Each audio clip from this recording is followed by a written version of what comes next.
రావణుడు చనిపోయే ముందు రాముడికి చెప్పిన మాట. లంకాధిపతి రావణ బ్రహ్మ యుద్ధభూమిలో మృత్యుశయ్యపై అవసాన దశలో శ్రీరాముడితో ఇలా అన్నాడు. రామా, నీకంటే నేను అన్నిటిలో గొప్పవాణ్ణి. నాది బ్రాహ్మణ జాతి, నీది క్షత్రియ జాతి. నేను నీకంటే వయసులో పెద్దవాణ్ణి. నా కుటుంబం నీ కుటుంబం కన్నా పెద్దది. నా వైభవం నీ వైభవం కన్నా అధికం. మీ అంతఃపురమే స్వర్ణం, నా లంకా నగరమే స్వర్ణమయం. నేను బల పరాక్రమాలలో నీకంటే శ్రేష్ఠుడిని. నా రాజ్యం నీ రాజ్యం కంటే పెద్దది.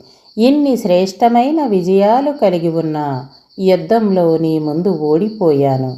దీనికి కారణం ఒక్కటే. నీ తమ్ముడు నీ దగ్గర ఉన్నాడు. నా తమ్ముడు నన్ను వదిలి వెళ్ళిపోయాడు. కుటుంబ పరివారం వెంట ఉంటే ఎంతటి కష్టమైన యుద్ధమైనా విజయం సాధించవచ్చు. పరివారమే కుటుంబమైతే ఆనందం మన వెంట ఉంటుంది. కుటుంబం దూరమైతే బతుకే భారమవుతుంది.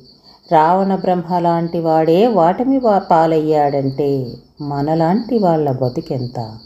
అందుకే అందరం కలిసి ఉందాం, విజయాలు సాధిద్దాం, మన సంస్కృతి సాంప్రదాయాలను పరిరక్షిద్దాం.